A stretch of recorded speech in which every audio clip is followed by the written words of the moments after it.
Puji Tuhan, kita akan mulaikan ibadah online kita pada pagi hari ini. Kita mengangkat pujian penyembahan Bapakku datang menyembahmu di sini. Haleluya.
Ajaib perkasa perbuatan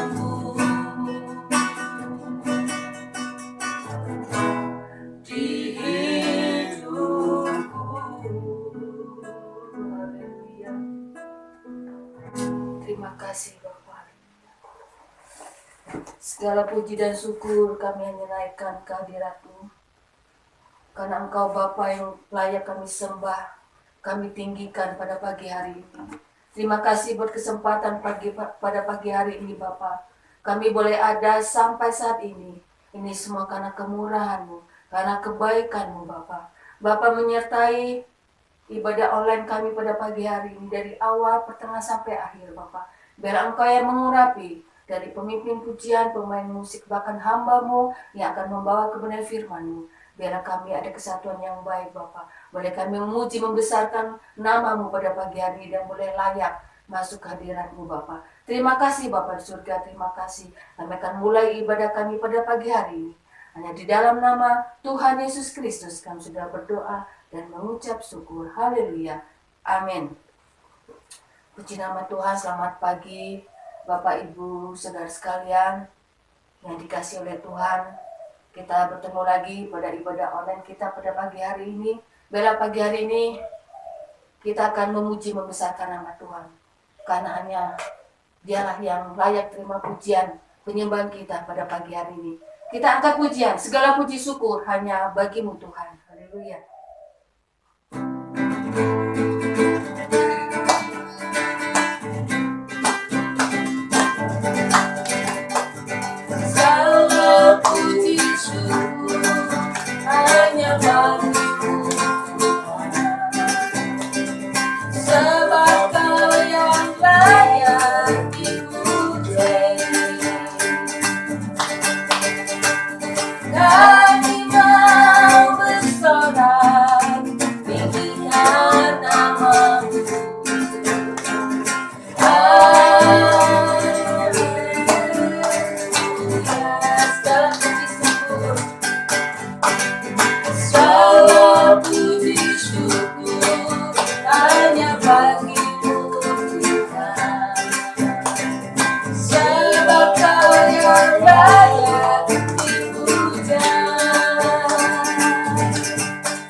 Sukacita dari surga itu bagi kita umat-umat pilihan Tuhan. Terima sukacita surga.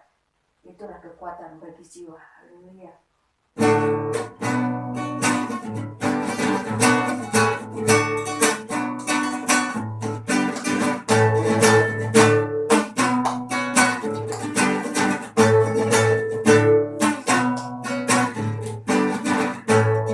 Terima sukacita surga. Kekuatan bagi jiwa, dapat rasakan kasih-Nya di tengah badai yang bergelora. Terima sukacita surga, itulah kekuatan bagi jiwa.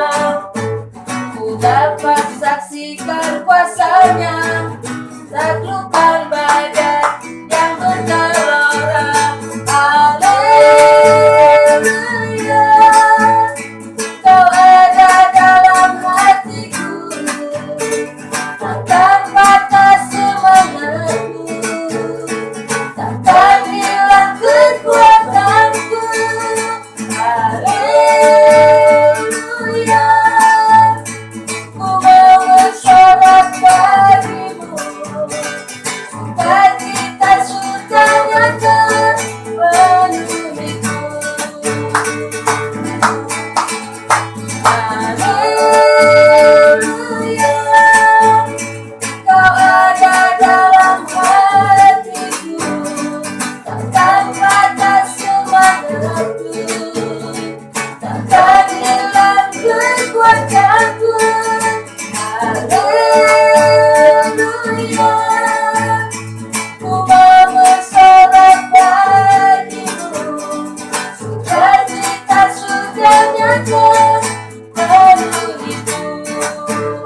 memuji, membesarkan nama Tuhan. Tiba saatnya kita mau siapkan hati kita untuk kita mendengarkan kebenaran firman Tuhan. Kita mengangkat pujian penyembahan. Kekuatan hatiku, kuasamu nyata di dalam kelemahanku.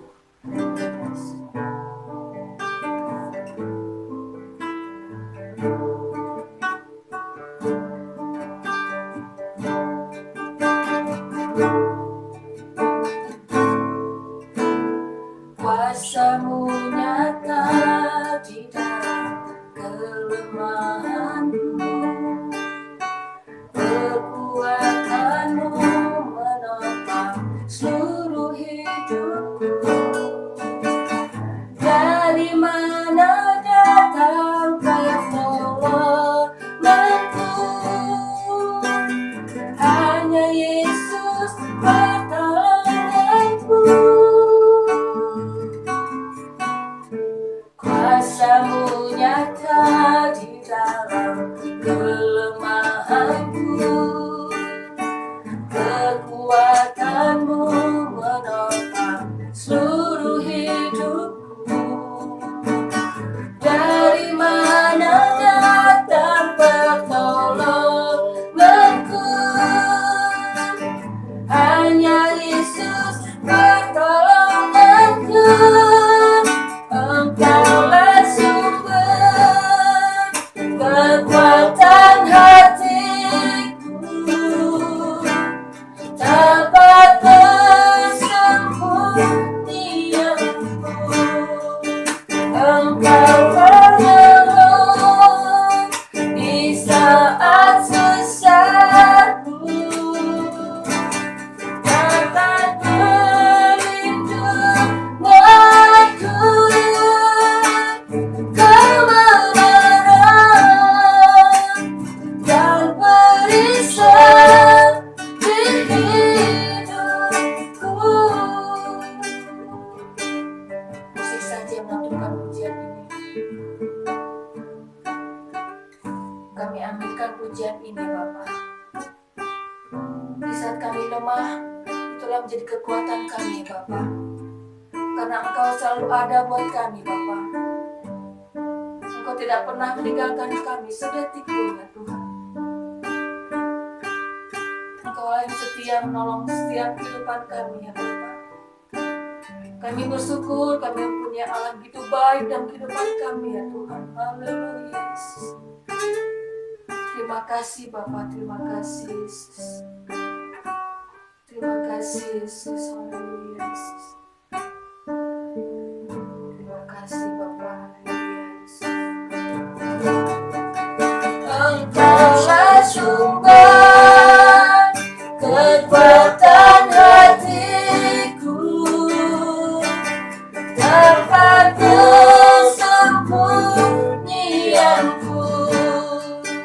Engkau penolong di saat susahku, tempat perlindunganku. Kebenaran dan barisan di hidupku.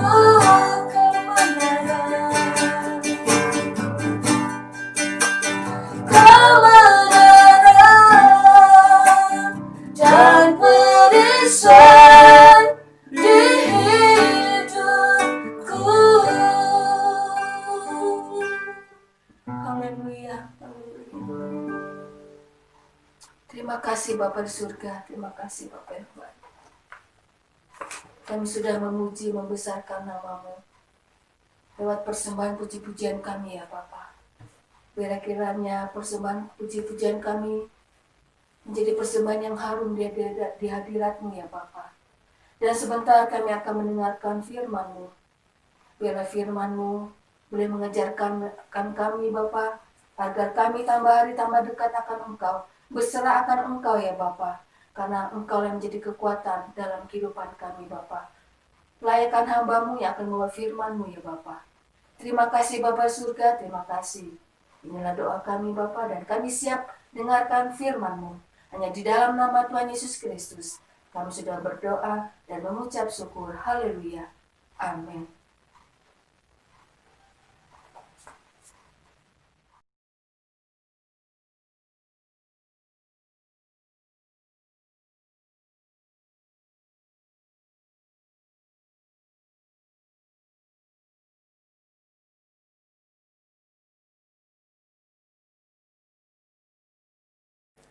Haleluya, puji Tuhan.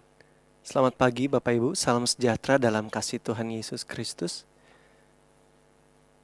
Pagi hari ini kita mau sama-sama kembali belajar firman Allah dalam ibadah kita, baik yang secara komunal bertemu langsung, maupun Bapak Ibu Saudara yang berada di rumah dengan keluarga kita masing-masing.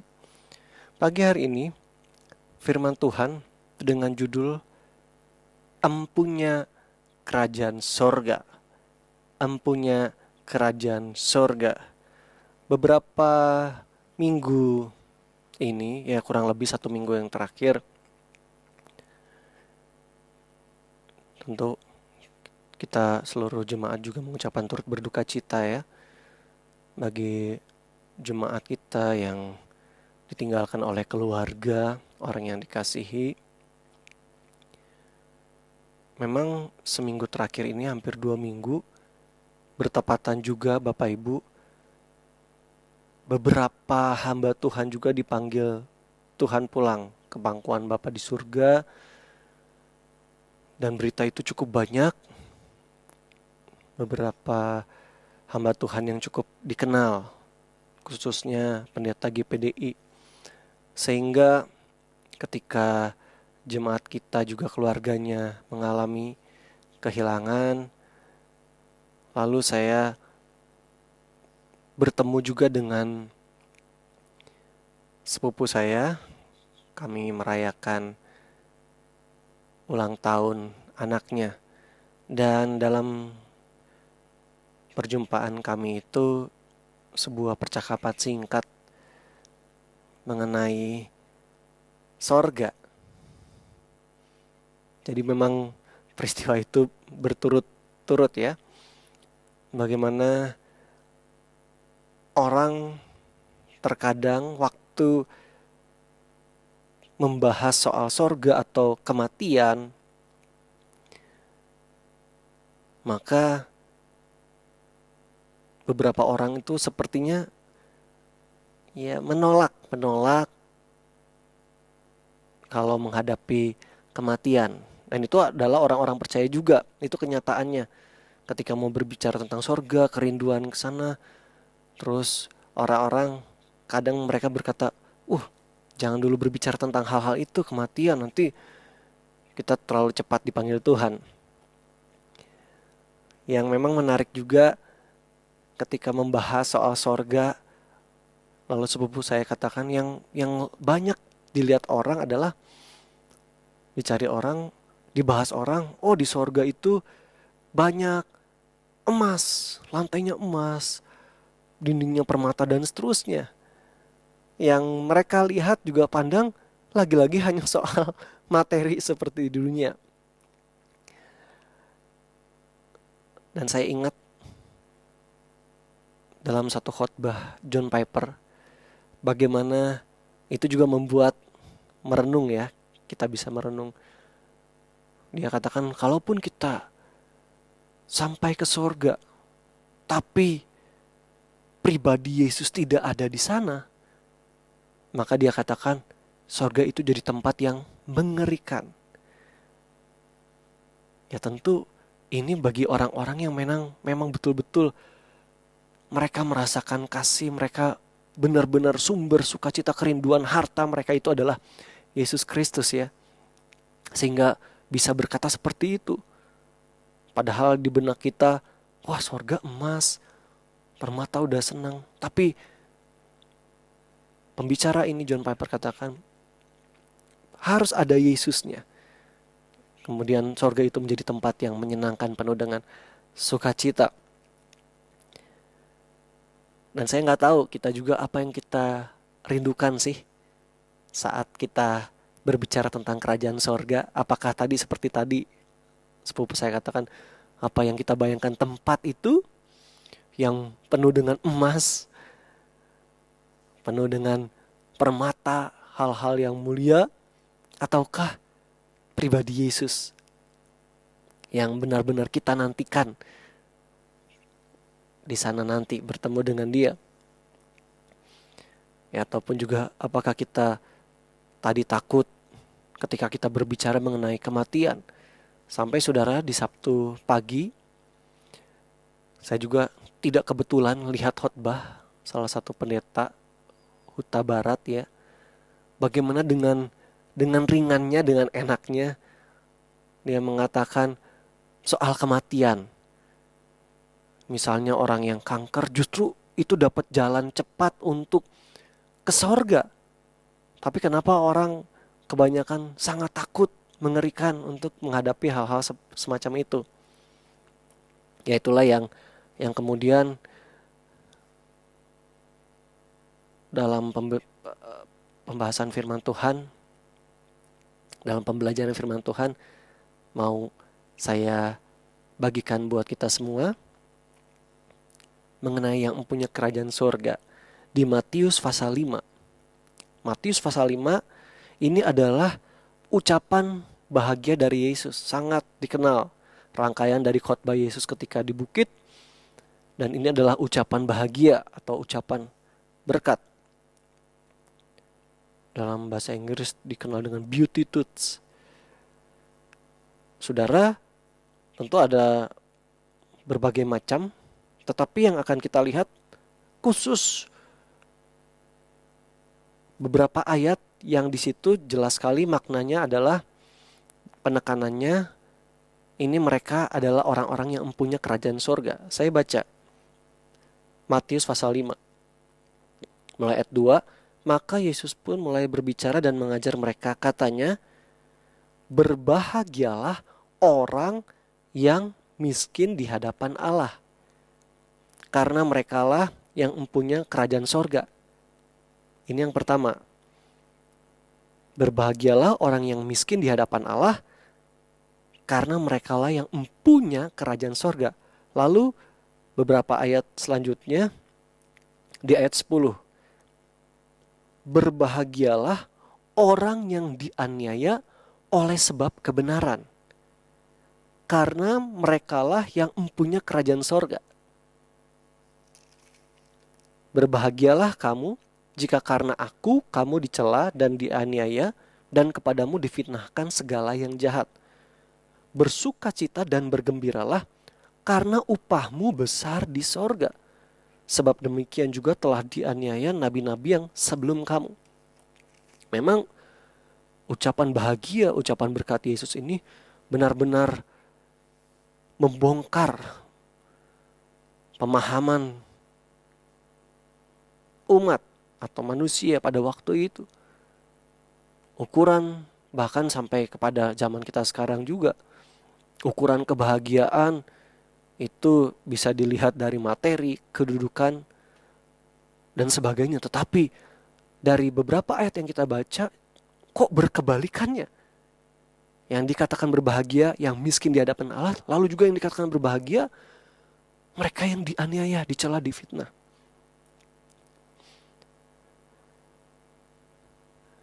Mari kita lihat yang pertama tadi di ayat 3, yang dikatakan berbahagia atau blessed, bahasa Inggris diberkati, adalah orang yang miskin di hadapan Allah. Miskin di hadapan Allah, kalau King James Version itu poor in spirit. Miskin dalam roh. Miskin semangatnya. Nah, kalau memang di Injil Lukas, saudara lihat Lukas 6, itu memang dia King James, dia berkata pakai poor saja. Poor. Dan dalam ayat-ayat selanjutnya juga di Lukas 6 itu ada disinggung soal kekayaan-kekayaan. Jadi memang ada penekanan yang sedikit berbeda dari penulis Injil. Nah, kita tahu memang kalau Lukas itu dikenal dengan perumpamaan-perumpamaan yang khasnya juga.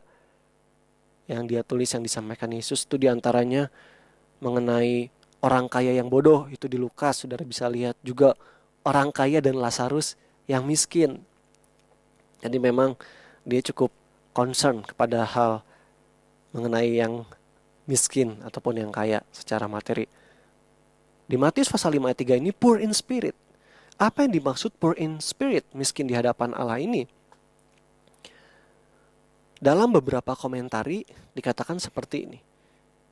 Dalam bahasa aslinya memang ada unsur gemetar. Nah, maka dikatakan seperti di komentar Vincent Ward Studies, dikatakan gemetar yang dimaksud poor in spirit ini, gemetar jiwanya dengan rasa takut agar tidak binasa tanpa keselamatan dari Tuhan.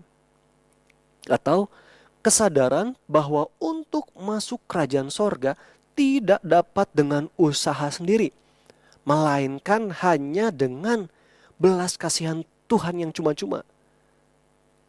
Dari beberapa komentari memang ada cukup banyak poin, tetapi persamaan-persamaannya adalah poin ini yang akan kita belajar, yaitu poor in spirit itu benar-benar menyadari bahwa keselamatan itu hanya karena belas kasihan Tuhan yang cuma-cuma, tidak dapat dengan usaha sendiri. Itu menurut Vincent Ward Study. Kemudian Barnes berkata begini, kita jadi bijak bahwa kita orang berdosa itu tidak memiliki kebenaran kita sendiri. Atau memang kita punya kebenaran sendiri, tetapi kebenaran sendiri itu tidak bisa menyelamatkan. Sehingga bersedia untuk diselamatkan hanya oleh anugerah Tuhan yang kaya dan belas kasihannya. Lagi-lagi yang ditekankan adalah menyadari dirinya berdosa, tidak ada kebenaran diri yang bisa menyelamatkan, dan keselamatan itu hanya bisa diraih di dalam Tuhan, anugerah Tuhan yang kaya dan belas kasihannya semata. Kemudian dari Hilda atau dari isi Inggris itu dikatakan begini, orang yang tahu bahwa mereka butuh Tuhan untuk mengampuni, menolong. Mereka bergantung pada Tuhan atas semua kebutuhan mereka. Dari komentari-komentari ini jelas sekali saudara bisa menyimpulkan bahwa yang dimaksud poor in spirit atau miskin di dalam roh ini adalah orang yang punya sikap, attitude yang benar-benar membutuhkan Tuhan untuk menolongkah, untuk mengampuni, dan lebih khusus lagi membutuhkan Tuhan dalam keselamatan untuk kehidupan mereka. Itulah poor in spirit, sangat membutuhkan Tuhan. Kalau kita lihat Yesaya 66 ayat 2, makanya kenapa mereka ini adalah orang-orang yang mempunyai kerajaan surga, karena memang sangat membutuhkan Tuhan. Yesaya 66, dan di Yesaya 66 ayat 2 itu dikatakan, Yesaya 66 ayat 2, bukankah tanganku yang membuat semuanya ini sehingga semuanya ini terjadi? Demikianlah firman Tuhan. Ini khususnya bagian B-nya. Tetapi kepada orang inilah aku memandang. Kepada orang inilah aku memandang. Kepada orang yang tertindas dan patah semangatnya dan yang gentar kepada firmanku. Atau dalam King James Version, him that is poor and of a contrite spirit. Ada disinggung. Poor spirit, miskin rohaninya, and tremble at my word. Orang-orang seperti inilah yang Tuhan perhatikan, yang mereka merasa miskin di hadapan Allah, dan mereka gentar. Tadi ya dari Vincent Ward, ada gemetar di hadapan Tuhan. Di Yesaya ini gemetar, gentar akan firman Tuhan. Kepada orang inilah Tuhan perhatikan. Orang yang memang merasa mereka membutuhkan Tuhan, mereka miskin di hadapan Tuhan. Kalau merasa kaya, tentu kecenderungan orang yang kaya memiliki banyak hal. sehingga tidak begitu membutuhkan orang lain kah atau sesuatu yang lain selain daripada kekayaannya. Tapi miskin di hadapan Tuhan itu sangat membutuhkan Tuhan. Ini yang poin pertama. Ini yang dikatakan berbahagialah orang yang miskin di hadapan Tuhan. Lalu kemudian yang berikutnya adalah di ayat 10 sampai 12 tadi. Di ayat 10-nya, berbahagialah orang yang dianiaya oleh sebab kebenaran. Lalu kemudian di ayat 11-nya, dicela, dianiaya, difitnahkan segala yang jahat, karena upahmu besar. Di ayat 12.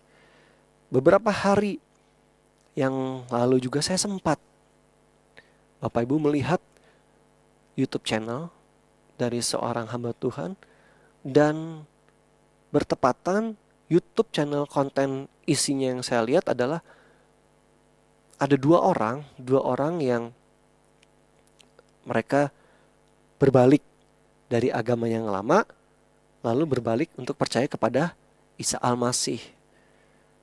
Yang mereka percaya itulah Tuhan Yesus. Dan itu ada seorang, yang satu wanita, yang berikutnya adalah pria. Lebih detailnya di online tentu paling saya akan sampaikan. Dari kedua orang ini jelas sekali saudara. Mereka katakan mereka sudah biasa kalau mengalami aniaya, mengalami kekerasan bahkan dari keluarga sekalipun. Diludahi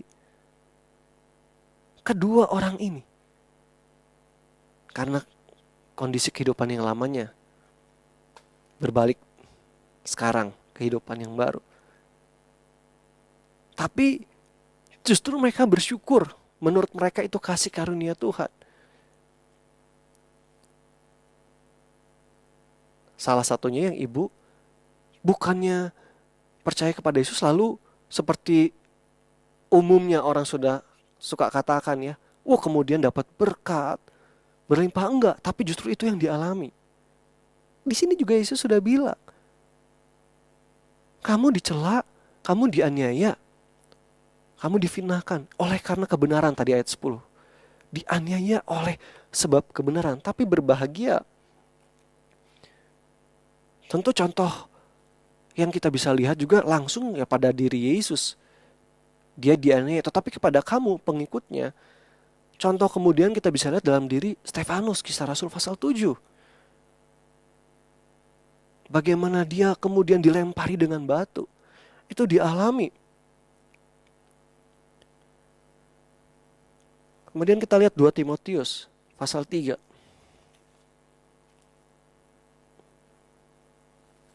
2 Timotius 3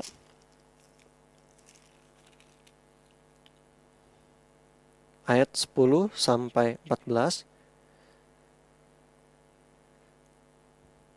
Tetapi engkau telah mengikuti ajaranku, cara hidupku, pendirianku, imanku, kesabaranku, kasihku, dan ketekunanku.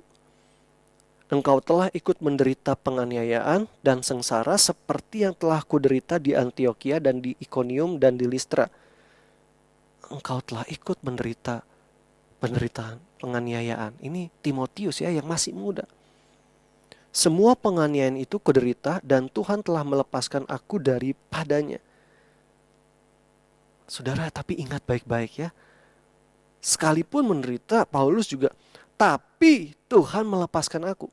Lanjut, ayat 12. Memang setiap orang yang mau hidup beribadah di dalam Kristus Yesus akan menderita aniaya. Yang mau hidup beribadah kepada Yesus Kristus akan menderita aniaya. Sedangkan orang jahat dan penipu akan bertambah jahat, mereka menyesatkan dan disesatkan. Tetapi hendaklah engkau tetap berpegang pada kebenaran yang telah engkau terima dan engkau yakini, dengan selalu mengingat orang yang telah mengajarkannya kepadamu. Kebenaran itu dari mana? Itu di ayat 15-nya, kitab suci yang Timotius kenal. Nah, saudara lihat, Paulus mengalami penderitaan aniaya. Bahkan Timotius yang masih muda pun dia mengalami aniaya itu. Tapi dihimbau kamu tetap pegang kebenaran itu. Seperti tadi yang saya saksikan ya, kepada dua orang itu. Timotius ini masih muda tapi dia alami ini. Coba kita berpikir ya, khususnya kita yang anak-anak muda. Saudara, zamannya kita namanya anak muda, itu prinsip filsafat yang mereka pegang adalah hidup hanya satu kali, sebab itu nikmati. Itu yang terjadi di dunia ini. Dan anak-anak muda senang sekali prinsip seperti ini. Sehingga benar-benar apa yang menjadi kenikmatan mereka, itu yang mereka coba lakukan. Tapi Timotius yang masih muda, dia menderita seperti Paulus juga menderita. 1 Petrus 3 ayat 14 juga di situ jelas. 1 Petrus 3 ayat 14. Di situ perikopnya mengenai 2 Petrus 3. Maaf, 2 Petrus 3. 1 Petrus 3 ayat 14. Perikop menderita dengan sabar. Tetapi sekalipun kamu harus menderita juga karena kebenaran, kamu akan berbahagia. Sebab itu janganlah kamu takuti apa yang mereka takuti dan janganlah gentar. Tadi seperti di Matius, Yesus juga bilang, dianiaya karena kebenaran. Di sini juga Petrus meneguhkan, sekalipun kamu menderita karena kebenaran, kamu akan berbahagia. Jadi jangan takut, jangan gentar. Meskipun sebuah aniaya penderitaan itu, psikis kita pasti ya kita menolak. Kita cenderung takut. Tapi dikatakan kamu akan berbahagia.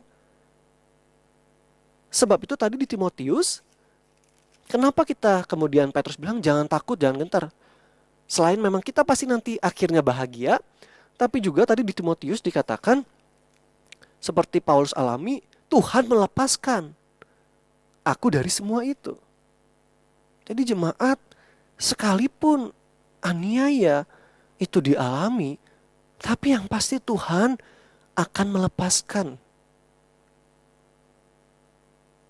Bahkan dalam beberapa tafsiran juga di akhir zaman itu ya, kehidupan orang percaya juga akan masuk dalam aniaya besar itu. Ada yang katakan, termasuk kita di GPD yang penuh Roh Kudus, kita disingkirkan di padang gurun, tetapi ada dogma-dogma lain yang katakan orang percaya akan melihat masuk dalam masa aniaya besar juga. Ya tentu yang mana yang tepat nanti kita akan lihat. Tetapi yang jelas sudah dikatakan, kamu akan dianiaya, tapi berbahagialah atau diberkatilah. Berbahagialah karena di ayat 12-nya Matius pasal 5 ada upah besar di surga menanti. Kemudian Matius 5 tadi kita lihat ada ayat 11-nya juga dicela dan difitnahkan segala sesuatu yang jahat. Matius 5 ayat 11, berbahagialah kamu jika karena aku kamu dicela dan dianiaya dan kepadamu difitnahkan segala yang jahat. Coba lihat Lukas pasal 6.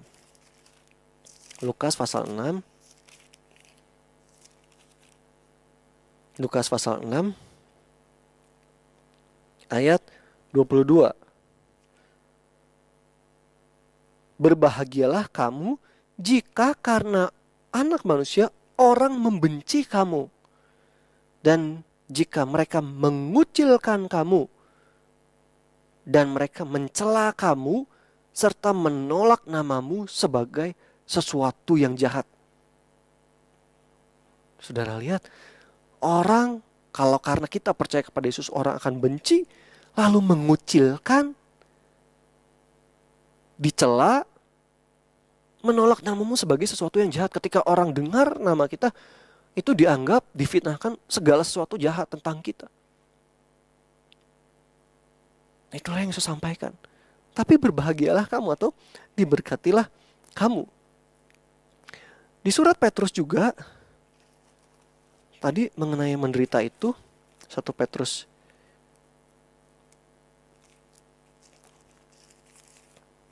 3 tadi.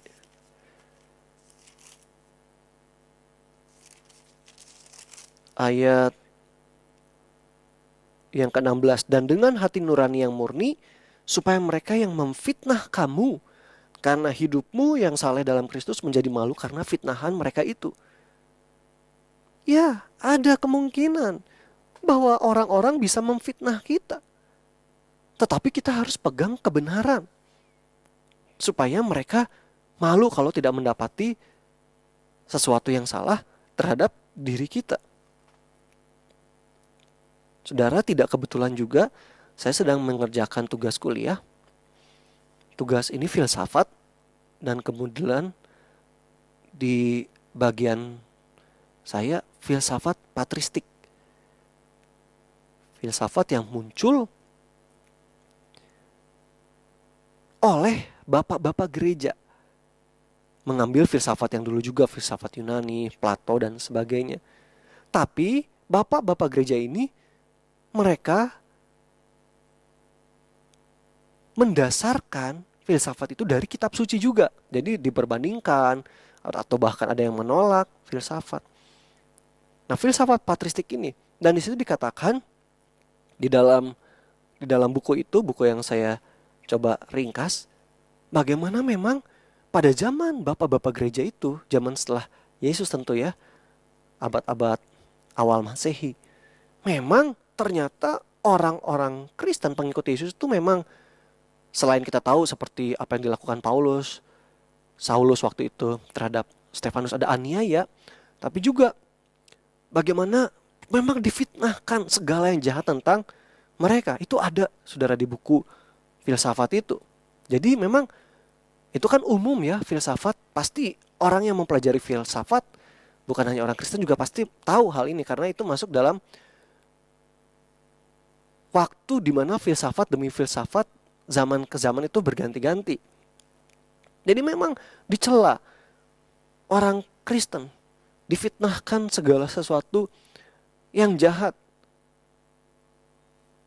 Gaya hidup mereka itu dicurigai setelah Yesus naik ke surga. Di antaranya, kemudian saya melihat komentar kenapa difitnahkan segala sesuatu yang jahat itu terjadi.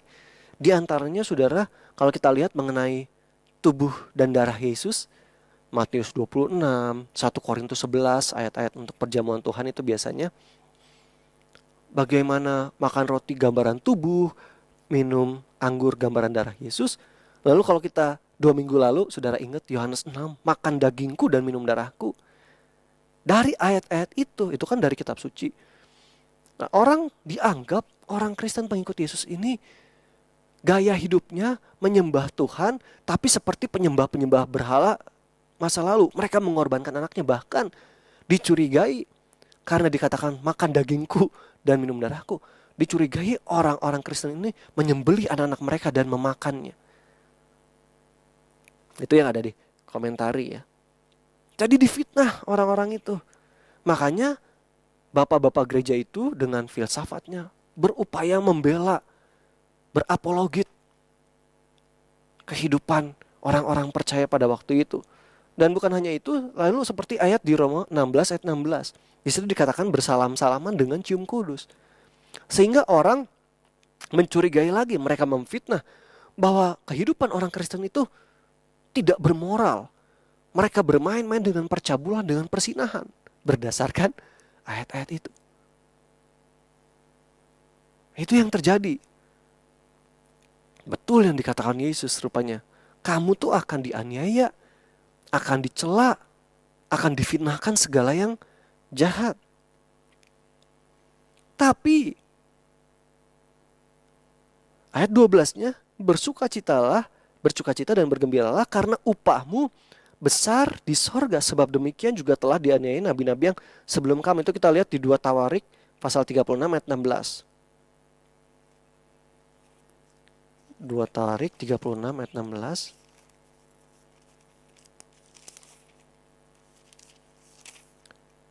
Tetapi mulai ayat 15, namun Tuhan Allah nenek moyang mereka berulang-ulang mengirim pesan melalui utusan-utusannya. Berulang-ulang. Karena ia sayang kepada umatnya. Dan tempat kediamannya. Karena ia sayang. Tetapi mereka mengolok-olok utusan-utusan Allah itu. Sudah dari sejak zaman mereka. Zaman umat Israel. Mengolok-olok utusan Allah itu. Menghina segala firman-Nya. Dan mengejek nabi-nabinya. Oleh sebab itu murka Tuhan bangkit terhadap umatnya sehingga tidak mungkin lagi pemulihan. Umatnya sendiri mengejek, mengolok utusan Tuhan, nabi-nabinya, firman-Nya. Dan saudara bahkan zaman sekarang pun, saudara bisa lihat ketika orang berteologi, mereka berdebat, saudara bisa lihat ada orang yang emosi sehingga menghina, memaki, wah itu terjadi. Menghina si A, si B, mengolok-olok, dan seterusnya. Itu sudah terjadi sudah sekian ribu tahun yang lalu. Yesus juga sudah bilang. Dan bersyukurnya kenapa? Berbahagia sih sebab Yesus sudah bilang upahmu besar di sorga. Puji Tuhan. Saudara, upah besar di sorga tapi melewati periode seperti ini. Dicela, difitnahkan segala yang jahat. Orang kucilkan tadi di Lukas 6. Pokoknya nama kita itu sepertinya segala sesuatu yang jahat. Tapi merekalah yang dikatakan oleh Yesus berbahagia, diberkati. Kenapa? Karena mereka yang empunya kerajaan sorga. Puji Tuhan.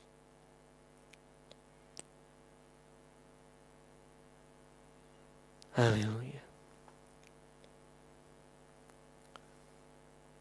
Yeremia itu beberapa kali ya diolok, ditolak, nabi-nabi digampar, dan sebagainya.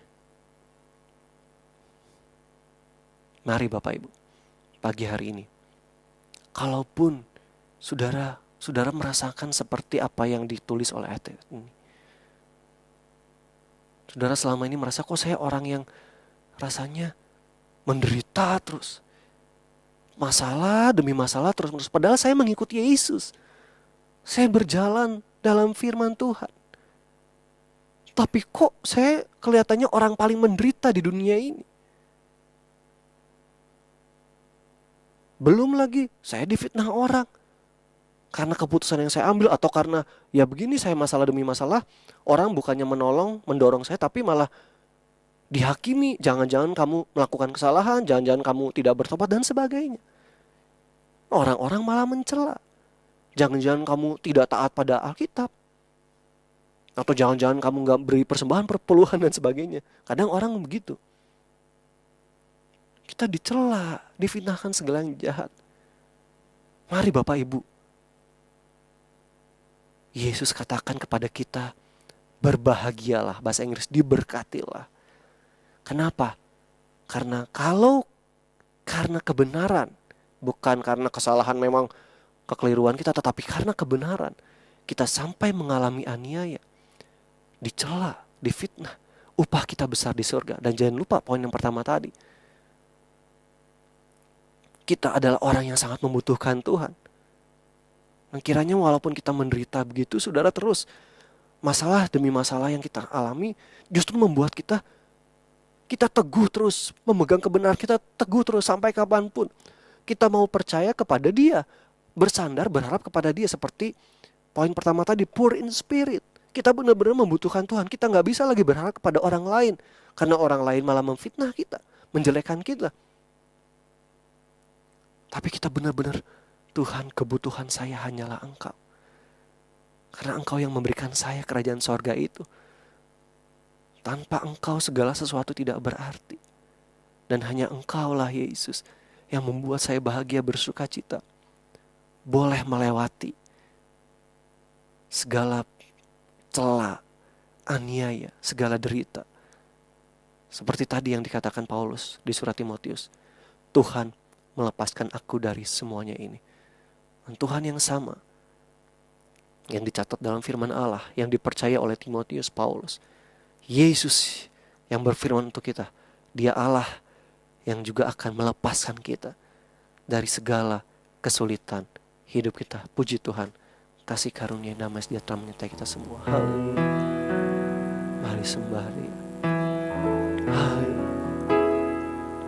Tuhan mau dekat terus dengan Engkau Yesus, mengenal Engkau, meninggikan Engkau Yesus.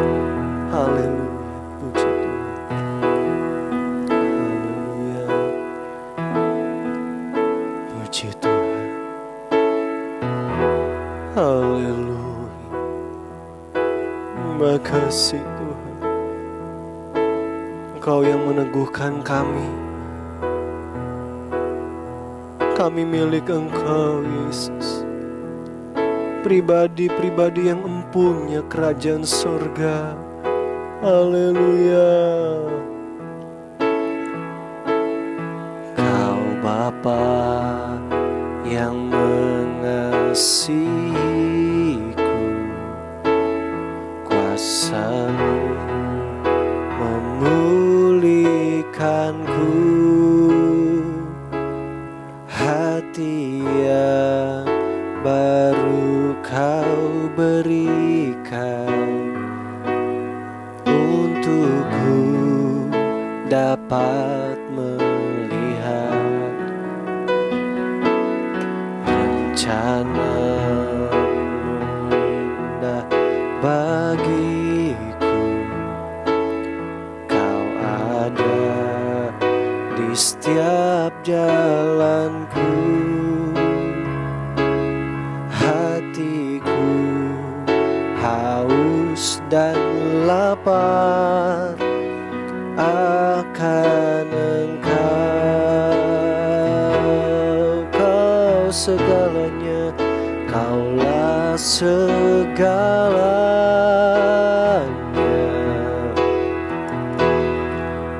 di dalam hidupku. Amin.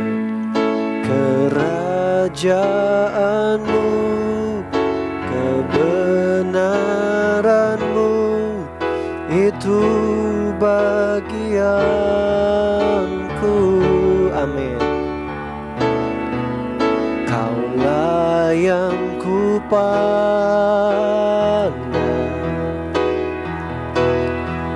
selama hidupku. Ya Tuhan, Kau yang kami pandang, mengasihi-Mu, memuliakan-Mu, Bapa dan Rajaku.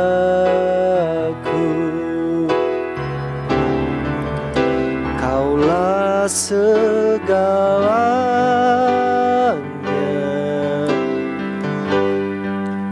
di dalam hidupku.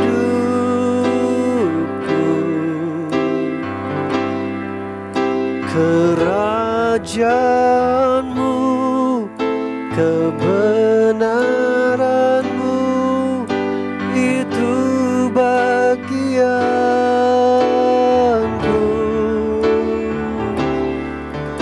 Kaulah yang kupandang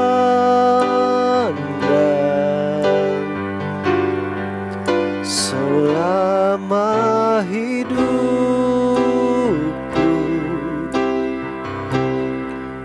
mengasihi-Mu, memuliakan-Mu, Bapa dan Rajaku. Amin. Kami hanya mau memandang Engkau.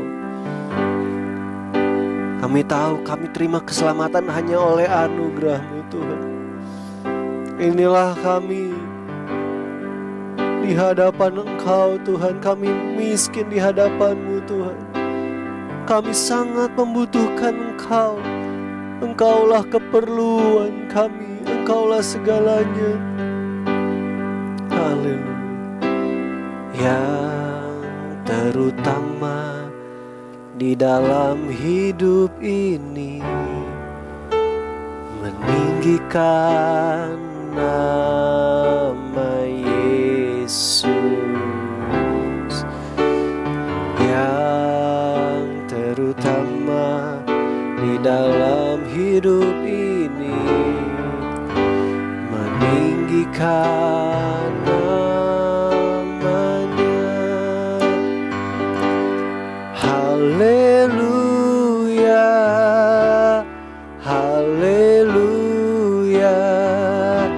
saya mau cinta Yesus. Haleluya, haleluya, saya mau cinta Yesus. Haleluya, haleluya, saya mau cinta Yesus. Haleluya, haleluya, saya mau cinta Yesus.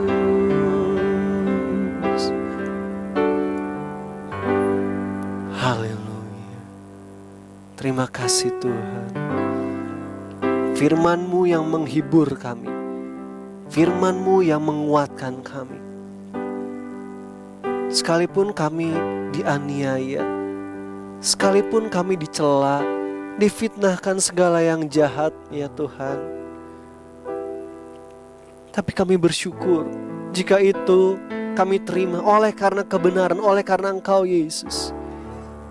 Engkau sudah mempersiapkan upah yang besar bagi kami dalam kerajaan surga. Kami bertemu dengan Engkau Yesus, sumber sukacita kami, sumber kebahagiaan kami. Terima kasih buat firman-Mu Tuhan. Kami belajar di tengah kondisi seperti itu, kami tetap berbahagia, kami tetap diberkati, karena Roh-Mu yang menguatkan, menghibur kami Yesus. Firman-Mu yang meneguhkan kami. Puji Tuhan. Terima kasih buat pagi hari ini. Segala pujian, penyembahan, persembahan kami kiranya memuliakan Tuhan. Sepanjang minggu yang berjalan, segala aktivitas yang kami lakukan, dengan bersuka cita kami jalani hari-hari kami, karena kami tahu Tuhan memberikan kami kerajaan-Mu yang tidak tergoncangkan. Pemilik kerajaan sorga, kami anak-anak-Mu Tuhan. Asalkan kami teguh berpegang pada kebenaran yang kami terima dari kitab suci, dari Alkitab. Puji Tuhan. Pimpin setiap hal yang kami lakukan sepanjang minggu yang berjalan Tuhan, karena kami tahu kami menerima segala upah daripada Tuhan. Kami tetap berdoa buat garda terdepan kami, tenaga medis yang terus berjuang menyembuhkan pasien. Berikan mereka hikmat, berikan mereka daya tahan tubuh yang baik ya Tuhan. Juga virus yang sedang mulai diuji dan diterapkan nanti pada waktunya, Tuhan mempercepat pemulihan Tuhan, memutus rantai virus COVID-19 di negara kami. Beri terus hikmat kepada pemerintah untuk melahirkan kebijakan-kebijakan, membuat sebuah keputusan yang tepat, terbaik untuk pemulihan kondisi pasca pandemi COVID-19 ini. Baik politik, sosial, budaya, perekonomian, kesehatan, bahkan keagamaan juga Tuhan. Mari tangan Tuhan yang berkuasa, Engkau yang menenun segala sesuatunya, bekerja bersama-sama, mendatangkan kebaikan Bapa buat orang-orang yang mengasihi Engkau, yang Kau pilih sesuai rencana Tuhan. Gubernur kami, wali kota, bupati, seluruh jajaran sampai yang terendah, TNI Polri yang menjaga, Tuhan berikan mereka selalu kesehatan. Dan di kota kami masyarakat hidup damai satu dengan yang lainnya. Tetap sabar dan Engkau melindungi kami semua Tuhan. Khususnya gereja-gereja yang mulai dibuka untuk beribadah. Mari Tuhan pagari umat-Mu, lindungi. Karena ibadah kami percaya itu mendatangkan manfaat Tuhan. Baik secara pribadi dimanapun kami berada, termasuk juga di gedung gereja. Kami saling membangun, menguatkan satu dengan yang lainnya. Dan ibadah ini mendatangkan manfaat bagi kami di kehidupan kami saat ini, bahkan sampai di kekekalan. Terpujilah Engkau Bapa, kami bersyukur mengakhiri ibadah kami pada pagi hari ini. Jemaat Tuhan, terimalah berkat anugerah dari Allah Bapa, cinta, kasih sayang, damai sejahtera dari Tuhan Yesus, pimpinan persekutuan kekuatan penghiburan Roh Kudus, akan menyertai dan memberkati kita semua, baik dengan berkat jasmani maupun rohani, untuk setiap pribadi, rumah tangga kita masing-masing, dan keluarga besar jemaat Tuhan. Mulai saat ini, esok, hari-hari selanjutnya, sampai Tuhan Yesus datang kembali menjemput kita semua. Kami sudah berdoa mengucap syukur, telah terima berkat Tuhan mengakhiri ibadah kami hari ini. Dalam nama Tuhan Yesus Kristus, haleluya. Semua yang percaya berkata, amin. Selamat pagi, Tuhan memberkati kita semua.